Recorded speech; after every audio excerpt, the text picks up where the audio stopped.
Welcome to Alwin tutorials. आज हम पढ़ने जा रहे हैं introduction to book keeping and accounts. 11th का ये चैप्टर है, इंट्रोडक्शन टू बुक कीपिंग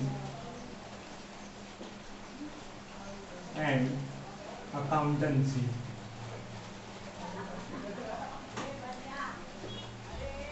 ये हमारा फर्स्ट चैप्टर है।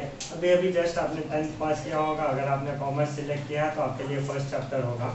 अभी बुक कीपिंग एंड अकाउंट्स होता क्या है, अभी आपने देखा होगा। अगर मैं नॉर्मल एग्जांपल लूँ तो आपके लिए ये कभी अब तक आपने 10th में चैप्टर्स जो पढ़े रहेंगे, मैथ्स, इकोनॉमिक्स, ज्योग्राफी, अगर आप कॉमर्स लेते हो तो ये इसमें से सिर्फ एक इकोनॉमिक्स ही ऐसा सब्जेक्ट है और मैथ्स जो आपको आगे जाके यूजफुल होने वाला है। उसके अलावा बाकी सारे सब्जेक्ट्स आपके लिए नए होंगे। तो जिसमें से सबसे मेन और सबसे इम्पॉर्टेंट जो सब्जेक्ट होने वाला है वो अकाउंट्स होने वाला है, means book keeping and accountancy. तो इसलिए हमारे लिए और ज़्यादा इम्पॉर्टेंट हो जाता है कि हम इसके बारे में बहुत अच्छे से और डिटेल में पढ़ें, और हमारा बेस जब तक स्ट्रॉन्ग ना हो तब तक हम इसमें आगे नहीं बढ़ सकते। इसलिए बेस हम क्या करेंगे, यहाँ पे बेसिक से स्टार्ट करते हैं। 11th वालों के लिए ये बहुत हेल्पफुल होने वाला है, तो प्लीज़ पूरा वीडियो देखिए, ठीक है।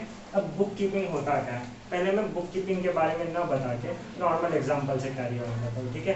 आजकल हम जो भी ट्रांजैक्शंस करते हैं, मीन्स ऐसा नहीं है कि आपने पहली बार ये कोई ट्रांजैक्शन किया है या पहली बार आप कॉमर्स में एंटर कर रहे हैं। हम स्टार्टिंग टू एंड हम कॉमर्स से किए हुए हैं, ठीक है। बट अब इसमें अकाउंटिंग क्या करना है और कैसे होता है ये हम अब आके पढ़ रहे हैं, ठीक है। जैसे आपने पहले कोई भी ट्रांजेक्शन किया हो, अब ट्रांजेक्शन इन द सेंस कोई भी लेन देन किया हो, ट्रेड किया हो। जैसे हम कुछ चीज़ लेने जाते हैं, या फॉर एग्जांपल आपका कोई शॉप है तो आपने ट्रांजेक्शन्स किए होंगे। तो क्या ये पॉसिबल है कि मैं सारे ट्रांजेक्शन्स एक साथ में याद रख सकूं?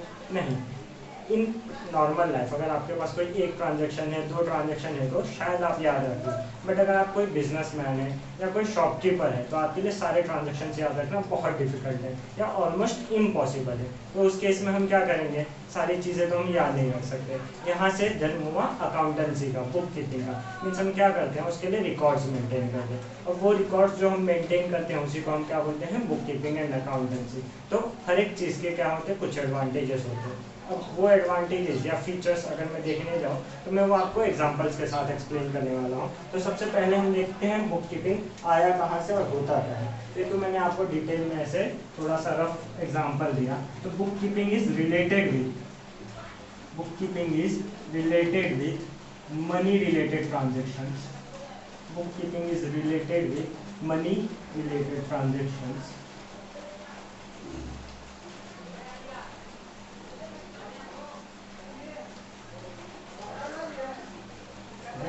सेकंड, जब money related transaction in the sense, अब देखिए हम कोई भी अगर ट्रांजेक्शन करते हैं, जैसे हमने कोई सेल किया, परचेज किया, कुछ हमने रिकॉर्ड मीन्स कोई भी ट्रांजेक्शन किया, लेन देन किसी भी चीज़ का हुआ, तो क्या होता है वहाँ पे मनी इन्वॉल्व होता है। मनी इन्वॉल्व होता है इन द सेंस, अगर मैं कोई चीज़ परचेज कर रहा हूँ तो क्या सामने वाला मुझे वो फ्री ऑफ कॉस्ट देगा? नहीं। उसमें क्या होगा, उसके बिहाफ पे मुझे उसको कुछ पे करना पड़ेगा। तो बुक कीपिंग हमेशा क्या होता है, मनी रिलेटेड ट्रांजेक्शन से इन्वॉल्व होता है, ठीक है। फिर सेकंड, bookkeeping deals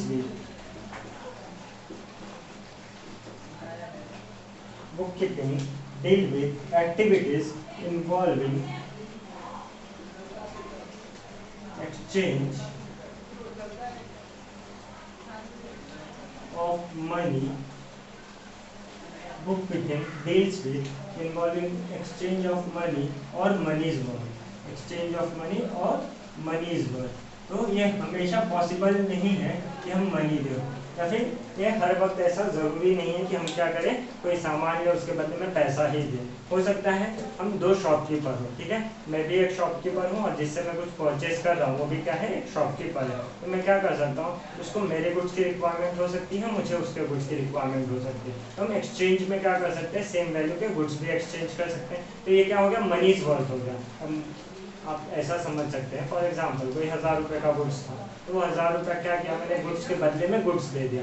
अगर मैं ऐसा करता कि मान लो उससे मैंने 1000 रुपये दिया, फिर वापस मैंने 1000 रुपये लिया गुड्स के बदले में, तो इसका कोई ये नहीं है। तो इसके बदले में हम क्या कर सकते हैं, मनी के बदले में एक्सचेंज भी कर सकते हैं, अगर हमारे पास कुछ एक्सचेंज करने के लिए पैसे इनका। तो और अकाउंटिंग का और बेनिफिट क्या है कि हमें हमारे जो भी अकाउंटिंग ईयर है उसका प्रॉफिट या लॉस जानने में, टू नो प्रॉफिट या लॉस जानने में हमें हेल्प करता है। प्रॉफिट या लॉस जानने में हेल्प करता है इन द सेंस, तो मान लीजिए मैंने अपने ट्रांजेक्शन्स का रिकॉर्ड ही नहीं रखा, ठीक है, मैंने कितना परचेज किया या कितना सेल किया, अगर मेरे पास उसका रिकॉर्ड ही नहीं है तो क्या मैं एट द एंड बता सकता हूँ कि मुझे कितना प्रॉफिट हुआ, या फिर मैं अपना बिजनेस कंटिन्यू करूँ या नहीं करूँ, ये किस पे बेस्ड होगा। तो मैं अगर प्रॉफिट कर रहा हूँ कंटिन्यूटी में तो अपना बिजनेस में क्या करूँगा, कंटिन्यू करूँगा।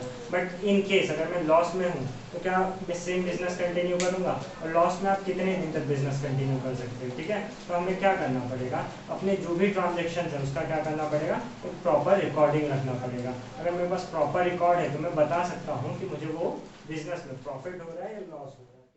हम डेफिनेशन में देखेंगे, book keeping is an art of recording business dealings in a set of books. मतलब क्या करने वाले हैं यहाँ पे हम, हमारे जो भी ट्रांजैक्शन है बिजनेस रिलेटेड वो एक स्पेसिफिक बुक्स में रिकॉर्ड करने वाले हैं। अब हम ऐसा तो नहीं कर सकते कि कोई एक ट्रांजैक्शन हमने कहीं रिकॉर्ड किया, दूसरा ट्रांजैक्शन कहीं रिकॉर्ड किया, तो हमें क्या करना पड़ेगा, हर एक ट्रांजैक्शन के लिए क्या करना पड़ेगा, एक कॉमन बुक बनाना पड़ेगा जहाँ पे हम अपने रिकॉर्डिंग कर सकें।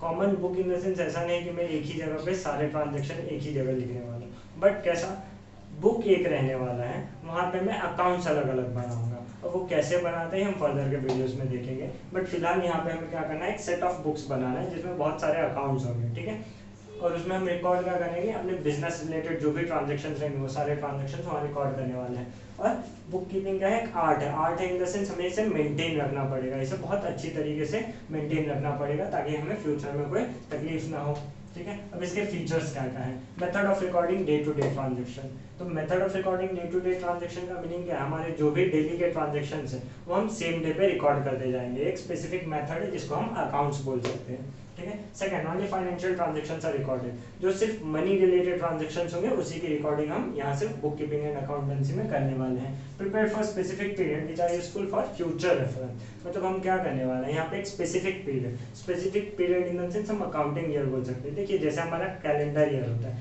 जैन टू दिसंबर क्या होता है, हमारा कैलेंडर ईयर होता है, वैसे फाइनेंस के टर्म्स में अगर हम बोले तो हमारा अकाउंटिंग ईयर होता है। अब अकाउंटिंग ईयर होता क्या है, जो स्टार्ट होता है 1 अप्रैल से और एंड होता है नेक्स्ट ईयर के 31 मार्च को, तो वो अकाउंटिंग ईयर होता है। तो हम जनरली अकाउंटिंग क्या करते हैं, स्पेसिफिक पीरियड या स्पेसिफिक ईयर के लिए बोलते हैं, जिसको हम फाइनेंशियल ईयर भी बोल सकते हैं या अकाउंटिंग ईयर भी बोल सकते हैं। उसके बाद based on rules and regulations, तो वैसा नहीं कि मैं कोई भी ट्रांजैक्शन कहीं पे भी रिकॉर्ड कर लूँ, सर्टेन रूल्स एंड रेगुलेशंस है जो हमें फॉलो करने पड़ते हैं, सर्टेन गोल्डन रूल्स यहाँ पे बनाए गए हैं जो हम आगे पढ़ने वाले हैं। फिलहाल इतना समझ लीजिए कि ये कुछ रूल्स एंड रेगुलेशंस है जो हमें हर जगह फॉलो करने पड़ते हैं। सेम वैसे ही अकाउंटिंग में भी हमें कुछ रूल्स एंड रेगुलेशंस दिए गए हैं जो हमें फॉलो करने हैं। Art of recording business transaction, एक आर्ट है, आर्ट क्यों है, क्योंकि हमें मेंटेन रखना पड़ेगा कि कौन सा ट्रांजेक्शन कहाँ रिकॉर्ड करना है और प्रॉपरली रिकॉर्ड करना पड़ेगा, ठीक है। उसके बाद हम ऑब्जेक्टिव्स पे आ जाते हैं। अब अकाउंटिंग के कुछ तो ऑब्जेक्टिव्स होंगे जिसकी वजह से ये फ्रेम किया गया या बनाया गया, या इसके एडवांटेजेस क्या है जो हम देखने वाले हैं। तो इसका मेन ऑब्जेक्टिव क्या है, कंप्लीट एंड एक्यूरेट रिकॉर्ड। अब देखो आप सारे ट्रांजेक्शन्स याद नहीं रख सकते, इसीलिए हमें क्या करना पड़ेगा,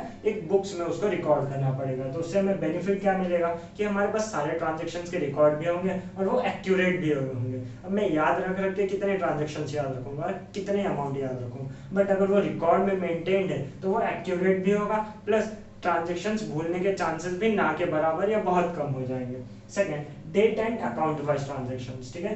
date and account wise means मेरे जो भी ट्रांजेक्शंस क्या होंगे वो प्रॉपर्ली क्रोनोलॉजिकल ऑर्डर में मेंटेन रहेंगे, मींस डेट वाइज मेंटेन रहेंगे और जिसका अकाउंट है उसी के अकाउंट में मेरी एंट्री पास हुई होगी। Permanent record of monetary transactions, permanent record इसलिए है क्योंकि देखिए अगर हम कुछ बोलते हैं तो उसका हमारे पास कोई प्रूफ नहीं होता, बट अगर वही चीज हमारे पास रिटर्न में अवेलेबल है तो वो परमानेंट होता है, बहुत टाइम के लिए रहता है, और प्लस उसको कोई झुटला भी नहीं सकता। मीन्स हम ऐसा बोल सकते हैं कि जो भी हमारे पास रिटर्न है वो एक एविडेंस के तौर पे भी हम यूज कर सकते हैं। टू नो प्रॉफिट और loss of assets, to know profit और loss assets and liabilities, debtors and creditors.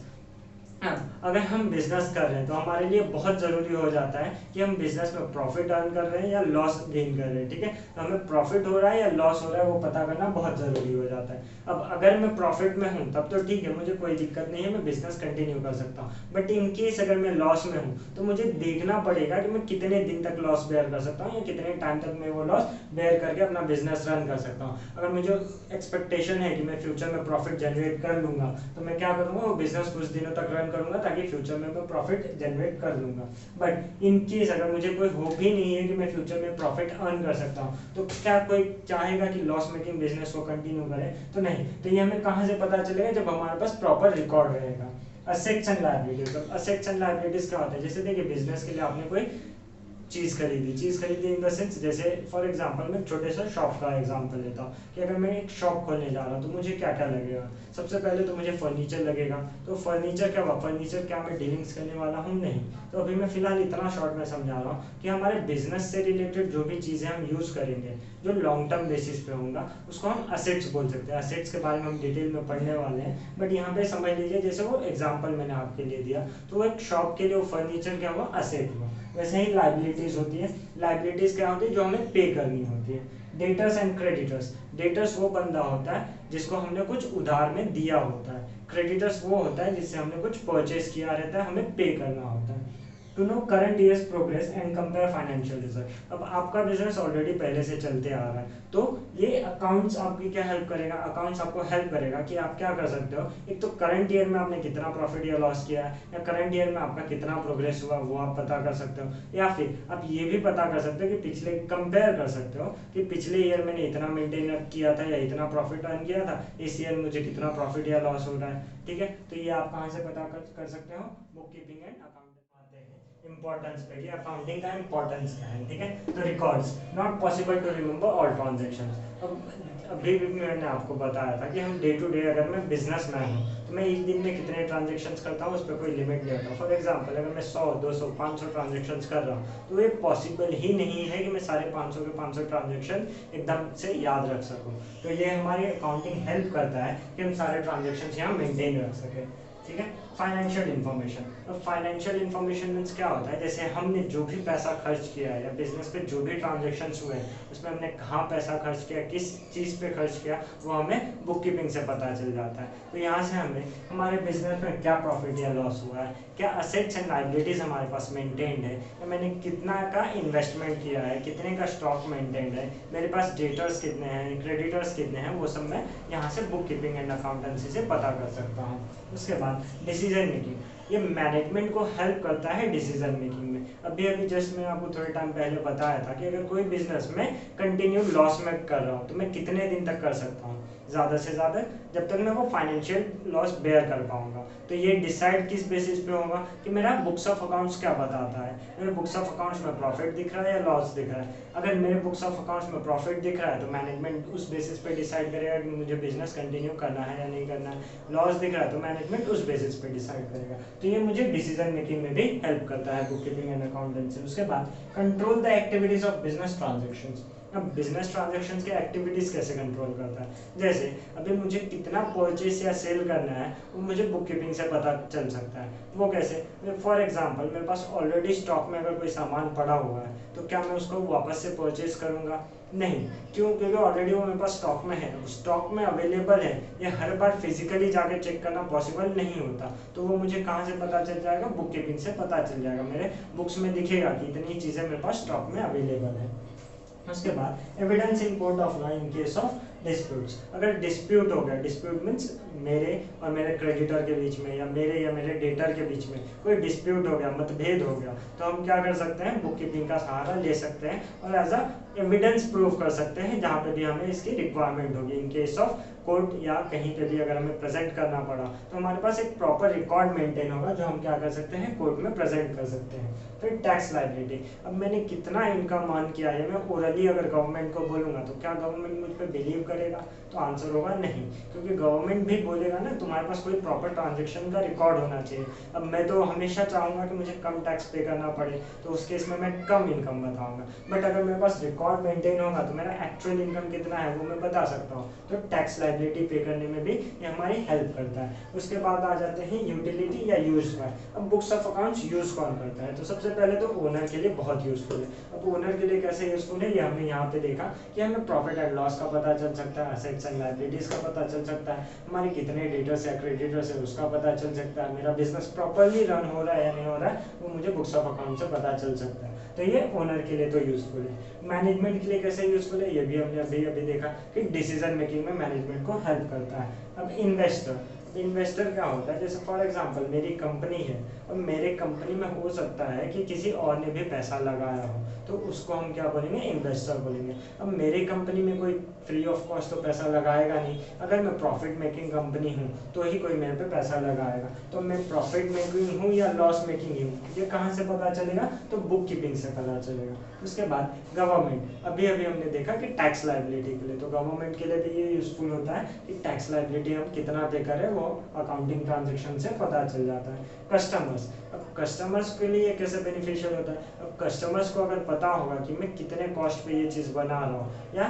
क्या मेरा इसके लिए एक्चुअल प्राइस होना चाहिए, तो वो किस बेसिस पे डिसाइड होगा, अगर मेरे पास प्रॉपर रिकॉर्ड है। अगर मेरे पास रिकॉर्ड नहीं है तो मैं मनमाना चार्ज कर सकता हूँ, बट इन केस अगर मेरे पास रिकॉर्ड है तो मैं दिखा सकता हूँ कि हाँ भाई मेरे को कॉस्ट ही इतना पड़ रहा है, इसलिए मैं आपको इतने में ये सेल कर रहा हूँ। और प्लस एडवांटेज क्या होता है कि कस्टमर के पास कॉम्पिटिटिव बेनिफिट भी होता है, ये आप इकोनॉमिक्स में भी पढ़ेंगे कि कस्टमर के पास कॉम्पिटिटिव बेनिफिट भी होता है। अगर आप कोई चीज़ 15 रुपये में सेल कर रहे हो, सामने वाला वही चीज़ अगर 10 रुपये में ली, तो उसके पास एडवांटेज होगा। तो आपके पास अगर प्रॉपर रिकॉर्ड होगा तो आपको पता होगा कि आपकी एक्चुअल कॉस्ट क्या है, तो उसके बेसिस पे आप क्या कर सकते हो, अपना प्राइसिंग डिसाइड कर सकते हो। ठीक है, तो इसलिए ये कस्टमर्स के लिए भी यूजफुल है।